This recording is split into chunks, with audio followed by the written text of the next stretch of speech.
Mga kaboses, ang napagandang araw po sa ating lahat at welcome po dito sa ating YouTube channel. And for today's video mga kaboses, ito, kakapasok lamang po na impormasyon po no, na regarding po sa update ng Tantocos death mga kaboses, sa pagkamatay po ni Paulo Tantoco.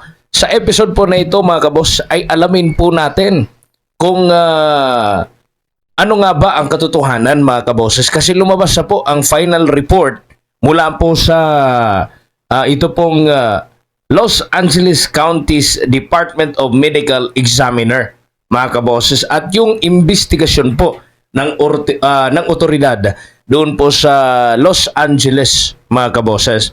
So ito po ang tatalakayin natin ngayon pong araw dito po sa Standpoint Analysis mga kaboses. So tune in po kayo dyan at makinig na mabuti mga kaboses, kasi po ito po ay napakahalaga, lalo na po kasali po doon, no? Nakasama po doon ang pangalan po ng First Lady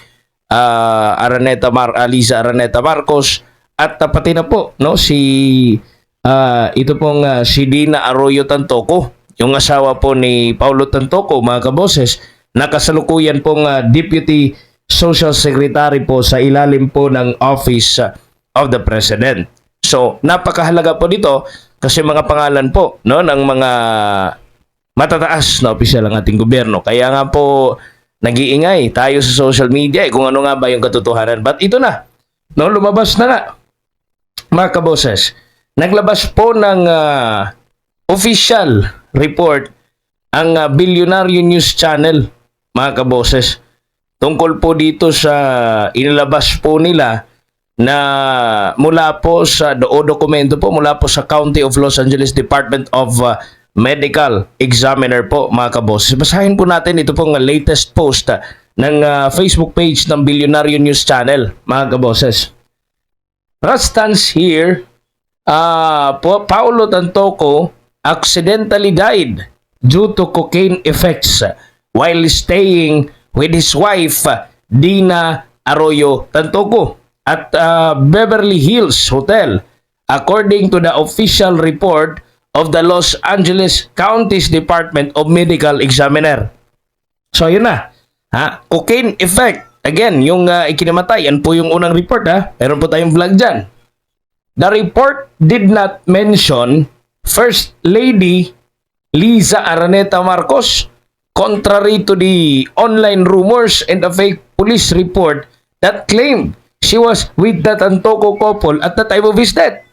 Nako, mga kaboses, nakumpirma na nga na wala po doon si Liza Araneta Marcos, no? Contrary po doon sa online rumors, mga kaboses, at yung sinasabi pong fake police report, no? Na nagsilabasan po mga kaboses sa mga iba't ibang media outlet, no mga kabos, na una na pong sinita ng Malacanang at ng mga iba rin po ng mga DDS supporter mga kaboses. Ayun po dito, the investigator said there were no signs of foul play in his death, and that Tantoco's widow had admitted that she and her husband had used cocaine, cannabis, and alcohol. Ayun.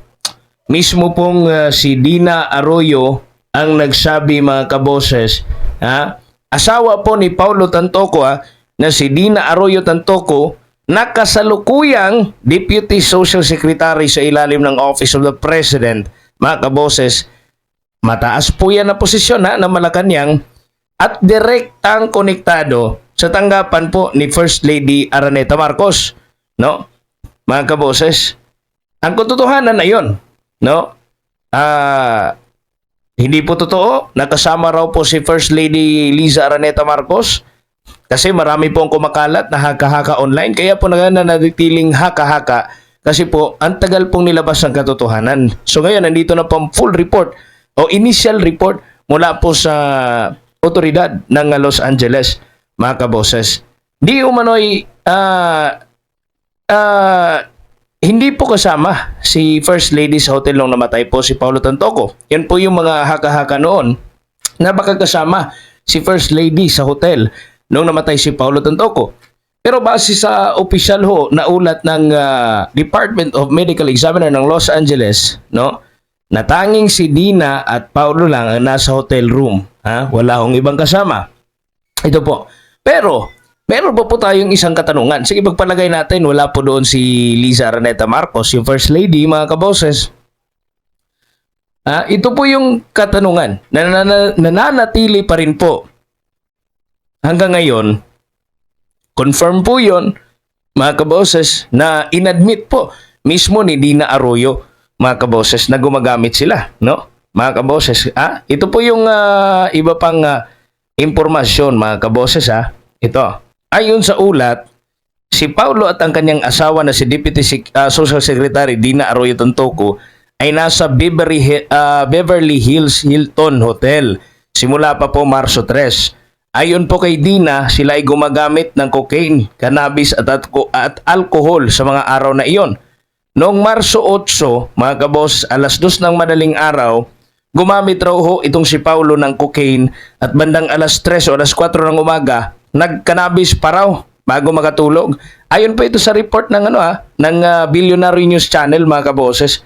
Pagkatapos umano, niyang lumabas ng banyo, mga kaboses, bandang alas 11 ng umaga, siya ay nanlambot na, pinagpapawisan at kalaunay bumagsak po, mga kaboses. So, tinawagan agad ng asawa ang hotel staff pero hindi na siya na-revive, mga kaboses. So, ayun po yung naging pinakita no, na cocaine effect, yung ikinamatay, mga kaboses. Pero meron tayong mga katanungan, di ba? May investigasyon nga ba na kung saan galing, mga kaboses, ang droga? Di ba? May pananagutan ba ang asawa ni Tantoco bilang public official po, mga kaboses? No? Pagpalagay natin na wala po si Liza Araneta Marcos doon, mga kaboses. Pero, ang tanong ng taong bayan, mga kaboses, ay nananatili po. Kung ang isang membro ng palasyo o kahit pa asawa ng opisyal ng nasa palasyo, mga kaboses, ay nasangkot sa isyong may kilalaman sa droga, may pananagutan ba?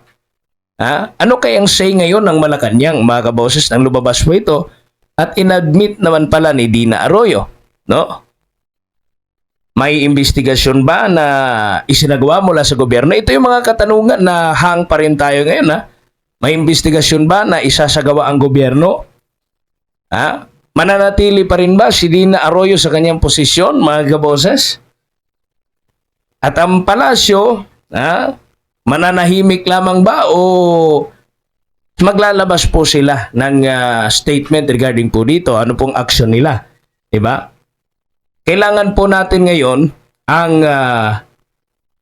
accountability, mga kaboses. Yung accountability po ng atin pong ng Administrasyong Marcos, mga kaboses.